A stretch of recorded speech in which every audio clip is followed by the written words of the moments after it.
अबकडच्या अबकड वर्गीकरणाविरोधी आणि अबकडच्या समर्थनामध्ये विविध महाराष्ट्रामध्ये आंदोलने होत आहेत। एकीकडे मातांग समाज आरक्षण अबकड होण्यासाठी आंदोलन करत आहे, दुसरीकडे अबकड उपवर्गीकरण हे रद्द होण्यासाठी संपूर्ण महाराष्ट्रभर बौद्ध समाज हा रस्त्यावर उतरलेला आहे, विविध संघटना उतरलेल्या आहेत। अशाच प्रकारे आपल्या भीम टायगर सेना ही सुद्धा या आंदोलनामध्ये सक्रिय सहभागी आहे। आता आपल्यासोबत हिंगोली जिल्ह्याचा दौरा असताना वसमत या ठिकाणी भीम टायगर सेनेचे राष्ट्रीय अध्यक्ष दादासाहेब शेळके आता आपल्यासोबत आहेत।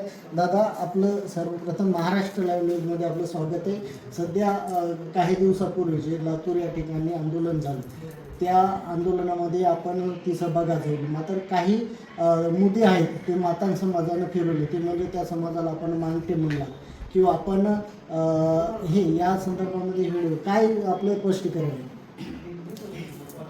जय भीम।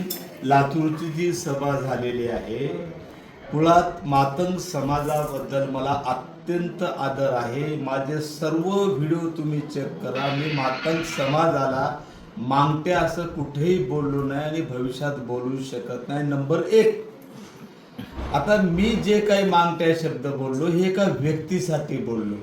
कोणत्या व्यक्तीला? जो व्यक्ती म्हणाला हा फुले शाहू आंबेडकरांचा महाराष्ट्र नाही। कोणाबद्दल मागत्या बोललो मी? जे बौद्ध समाजात चोर आणि दरोडेखोर बोलला अशाला मी मागत्या बोललो। कुणाला बोललो मागत्या?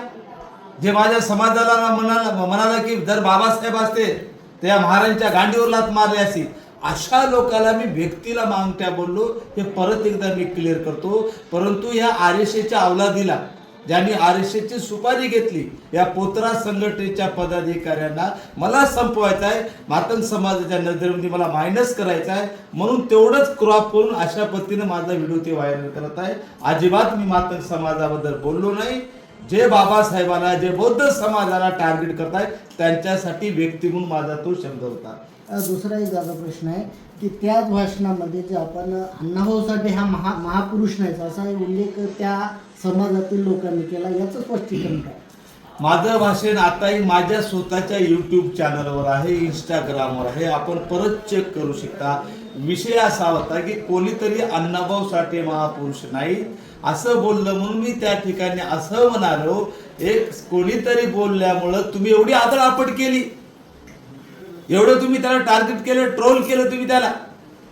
मला प्रश्न विचारायचा, एक पोतरा संघटनेचा राष्ट्रीय अध्यक्ष जो उदगीरचा भालेराव आहे, जो चाटे क्लासचा विद्यार्थी आहे, त्याला माझा प्रश्न होता की बाबा तू ज्या पक्षामध्ये काम करतोस त्या पक्षाचं सरकार केंद्रामध्ये आहे, सामाजिक न्याय विभागाअंतर्गत काम करणारं डॉक्टर बाबासाहेब आंबेडकर फाउंडेशन हे महापुरुषांची यादी तयार करतं। मग तू ज्या पक्षामध्ये काम करत असताना जर अण्णाभाऊ साठे महापुरुषाच्या यादीत नाही असं तू टीव्ही चॅनलच्या मुलाखतीला सांगतो, त्याचा संदर्भ घेतला, मग तुम्ही काय करताय? होय अण्णाभाऊ साठे महापुरुष नाहीत, पण कोण म्हणतंय मी नाही, याने एवढंच क्रॉप केलं। होय मी होय अण्णाभाऊ साठे महापुरुष नाहीत, पुढे बोललेलं त्यांनी ठेवलंच नाही। मी पुढे सांगतो की हे मी नाही, भाजप सरकार म्हणतंय। आणि भाजपचे जे कार्यकर्ते आहेत मातंग समाजाचे, जो पोतरा संघटनेचा राष्ट्रीय अध्यक्ष आहे भालेराव नावाच्या उदगीरच्या, याला माझा प्रश्न होता। असा तो विषय आहे। अण्णाभाऊ साठेबद्दल आम्हाला नितांत आदर आहे आणि आमच्यासाठी या भाजप सरकारने करो की न करो आम्ही त्यांना महापुरुष मानतो। दादा, आता उपवर्गीकरण विरोधामध्ये महाराष्ट्रभर विविध आंदोलन होतात, भीम टायगर सेनेचं काय पाऊल असेल, काय सांगा? भीम टायगर सेना हा जो उपवर्गीकरणाचा 1 ऑगस्ट 2024 ला DY चंद्रचूड आणि 7 जजच्या खंडपीठाने निर्णय घेतलेला आहे, हा निर्णय असंवैधानिक आहे। तेव्हापासून भीम टायगर सेना आंदोलनाच्या माध्यमातून असेल, मोर्चाच्या माध्यमातून असेल, ताकदीनं रोडवर उतरलेली आणि शेवटच्या क्षणापर्यंत, कारण हा निर्णय संविधानात तडा देणार आहे। आज डेट पर्यंत जे बाबासाहेबांचं संविधान आहे त्या संविधानाचे एक प्रास्ताविक 22 भाग, 395 कलमे, 8 परिशिष्ट, आता 48 कलमे आहेत, 12 परिशिष्ट आहेत, यात कुठे उपवर्गीकरणाची तरतूद आहे सांगा तुम्ही? सुप्रीम कोर्टाने संविधानाच्या आधीन निर्णय घेणं बंधनकारक असतं, पण इथं नरेंद्र मोदी सरकारने आंध्र प्रदेशामध्ये एका सभेमध्ये सांगितलं होतं आम्ही उपवर्गीकरण करणार, आणि तो वर्गीकरण त्यांनी सुप्रीम कोर्टाच्या माध्यमातून करून घेतलेला आहे. पण हे असंविधानिक आहे. जाती जाती म्हणजे भांडण लावणार आहे, कारण या फडणवीस सरकारचा धंदाच आहे.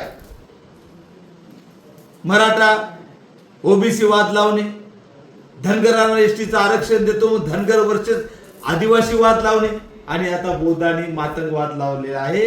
मातंग समाज आमचा चांगला आहे, त्यांना समाजात फूट नको, त्यांना आरक्षणात फूट नको, परंतु याच्या नेत्याला, जे चाटे क्लास मध्ये शिकलेल्या नेत्याला, पोतराज संघटनेच्या नेत्याला मातंग समाजाला पुढे करून आणि बौद्धाला टार्गेट करून आपली नेतेगिरी पुढे करायची आहे.